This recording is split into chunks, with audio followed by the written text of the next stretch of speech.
So World Zero updated, adding in 2 brand new legendary classes, prestiges, some new cosmetics, and some information on an update that's going to be coming out fairly soon. And oh my gosh, all this is absolutely amazing. Now in this video, I'm going to be showing you everything that you need to know about the brand new legendary classes, prestiges, the brand new cosmetics, what class you should choose, and my general opinion about both of the brand new classes. Now the 2 new classes is Summoner and Warlord. I'm just going to say both these classes are absolutely amazing. Now I'm going to start with the Summoner because that's the one I have unlocked. I'll talk about the Warlord after. Now the Summoner is really cool. So the first ability is Rift Rifle, which is the basic attack. The next one is the Summon ability, which will spawn in lesser soul beings. Now you can unlock these is just like how you would on Archer for your X ability. You just deal damage to mobs. So if I do some damage on this one, it sucks out some souls from the mob and generates my E ability. And once you go ahead and get 1 total or maximum of 5, you can press E and it'll summon a lesser summon to deal damage to mobs. Now they are kind of slow. They last for 10 seconds, but they do pack quite a punch once you get high enough level. Now you can see it just despawn after 10 seconds there. So they don't last that long. So I would recommend spawning those next to enemies that you want them to hit. So like next to bosses or relatively tough enemies or nice groups of enemies too.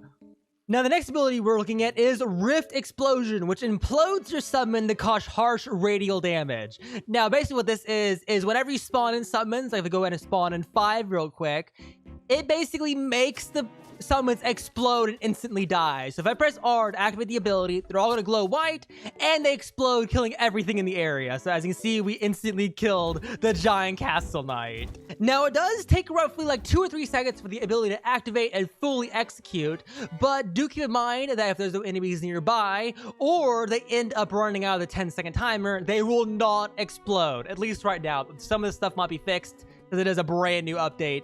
So some stuff might be bugs, some stuff might be features. It's kind of hard to tell at this point.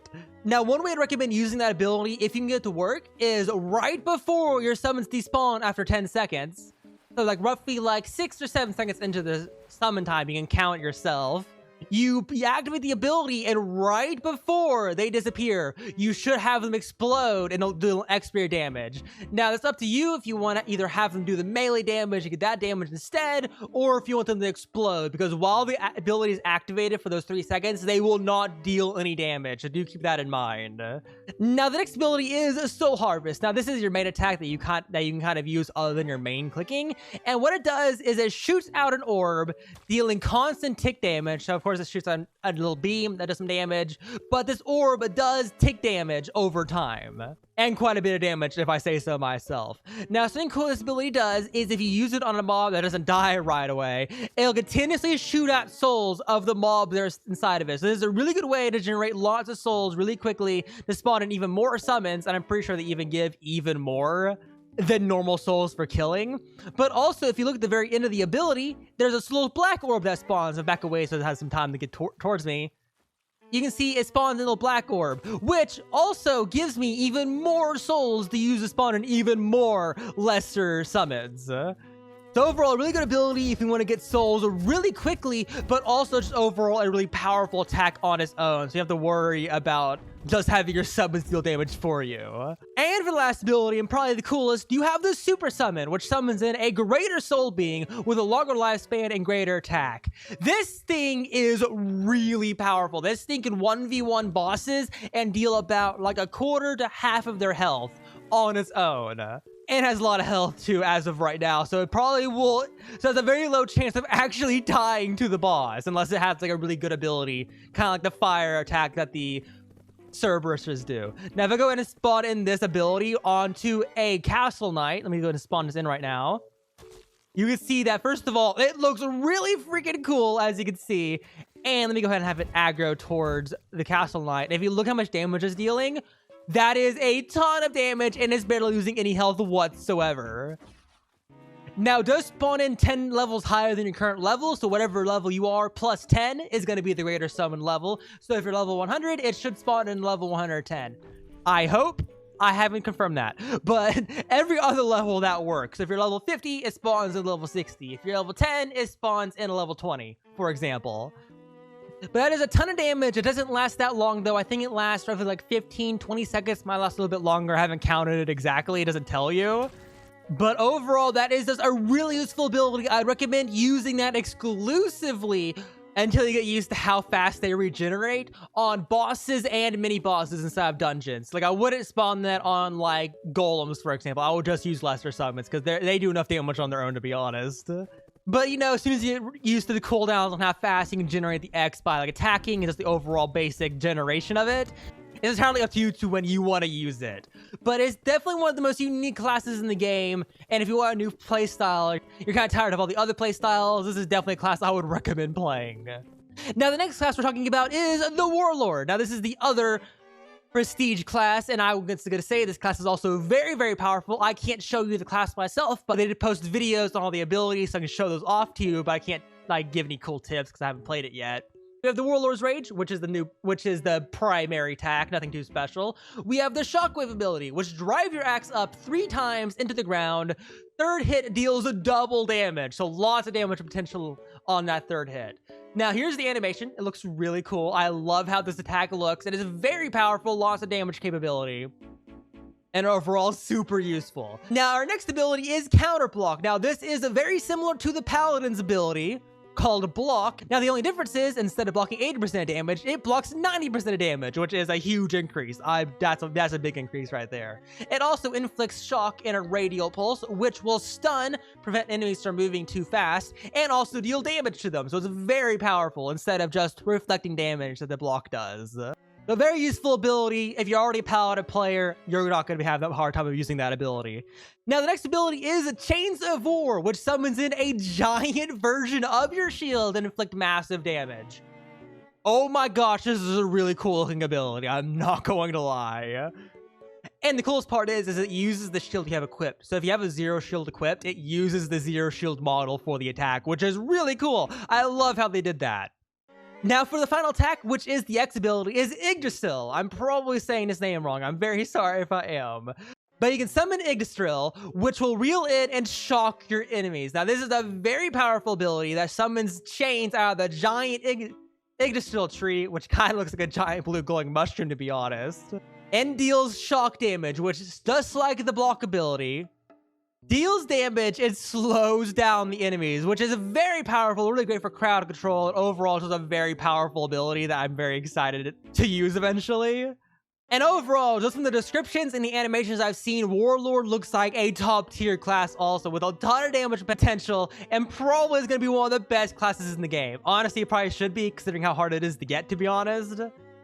I would like to show you the cosmetics real quick. In the cash shop, there's 2 brand new cosmetics. We have the Summoner's Robe, which is pretty cool looking. Very nice costume. And we also have the Warlord armor, which also looks really cool too. I like how they gave us armor for each class. They're very nice looking. But now let's go and talk about the classes. Now, here is my recommendation. This is only if you really enjoy your type of playstyle. I'll go in more in depth. But if you are a Guardian, Dual Wielder, Berserker, Paladin, Demon, or a Dragoon, I would highly recommend doing Warlord, because they are the very similar play styles and overall very similar abilities. So I highly recommend going to Warlord if you already played those classes. Now, if you're an Elementalist, Mage of Light, or a Spirit Archer, I would recommend doing Summoner. Both very similar playstyles. They're both ranged playstyles where you can just sit back pretty far and not have to worry about enemies. And trust me, Summoner is a super long range. You can hit enemies much farther away than you could actually believe.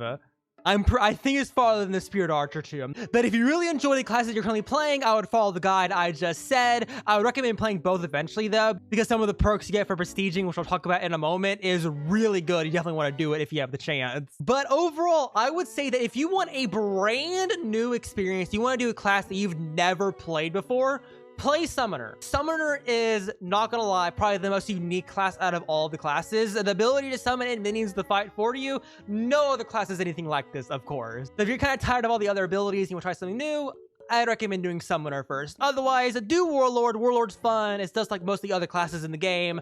Most players should be able to use Warlord pretty easily. Summoner does take quite a bit of getting used to, especially since the E ability. Normal E abilities in this game are kind of throwaway abilities. Like on Spirit Archer, you have the arrow that reflects off all the enemies. Kind of a throwaway ability, very short cooldown. The E ability on this class, though, gotta be kind of specific where you use it. You can't just use it willy-nilly most of the time. But now the next thing I want to talk about is prestiges. Now this is actually how you unlock these 2 brand new classes, of course. You do have to be level 100, so do keep that in mind. If you are level 99 or under, you cannot unlock these classes no matter what, until you get level 100, of course. But if you want to go into classes you want to unlock, so let's say, for example, you want to unlock Warlord. So you click on Warlord specifically, don't click on Summoner, click on Warlord, press the prestige button, and this will give you much information. Now, the first thing that happens when you prestige is you get a 0.5 permanent minimum drop rate on legendaries in the game. Now, this does stack with each prestige, so if you prestige twice, you get a 1% total permanent minimum drop rate. That's really strong. So if you have a 3% chance on a legendary, it now goes from a 3.5 and then to a 4, depending on how many prestiges you have. Highly recommend prestiging just for that alone. That is so powerful. You now have a 0.5% chance to be even more disappointed on getting purples. It is very exciting. Now, the next thing that happens is you get the legendary class that you clicked on. So if you clicked on Warlord, you end up getting Warlord as your legendary class. The third thing is that your level resets down to level 1. That is the biggest thing this does. It resets your level all the way down to level 1, and it also resets your quest menu, all of your world quests. So as you can see, all mine are reset, even though I've done them all before. All these are reset for me to do again, which is awesome because the experience boost is heavily needed. I'm not going to lie. And for the final thing that happens when you prestige is you can unlock prestige dungeons. These are not out yet for me. They come out in 14 days, which is when the next guild season starts, by the way, which is really cool. But I personally have no idea what these are going to be. I feel like they're going to be something very similar to Nightmare Dungeons, where Nightmare Dungeons are on all the final dungeons in every single world, and also Volcano Shadow for some reason. But in Nightmare areas, there's ×2 damage, and you also have a chance to get level 100 legendary item to use and 0 armor or weapons, which is really exciting. Now, it could be getting something similar. It could either be an add-on even harder than level 100 dungeon. They could only do if you're a prestiged account, or it could even be an entire brand new dungeon on top of it. So on the very bottom menu under the Underworld, we could have a brand new dungeon called like the Prestige Lands or something like that. That could have some brand new items, new gear, new cosmetics, and maybe a whole lot more. You never know. This is the brand new level progression in the game past level 100, where you can get at the level 200 and technically at the level 300. Technically, if you want to count that as stacking. Now, there could also be gear that you can only use in those dungeons if you are prestige, so you can't just give another person a prestige weapon and expect them to use it. They do have to be prestige also. Is a prediction, by the way. That is not confirmed. It could be something entirely different than those 2 things I just listed. We don't know, to be honest. I am honestly very curious, though. We might even get some cool mounts, too. You never know. But that does come out on the 18th of March. I will be streaming those updates, and I'll also be streaming all of the guild stuff for Season 4 and maybe future seasons if you're watching this way down the line. So if you want to come hang out, or if you do want to join the guild, you're welcome to join the Discord and join my streams. If you do want to join the guild, go ahead and DM me, and I will ask you some questions on how good you are at the game. We are always looking for new top members, because we were top 15 last season pretty solidly. But overall, this is an absolutely amazing update. But hopefully you guys enjoyed this video yet again. If you have any questions, let me know down in the comments, and I will see y'all later.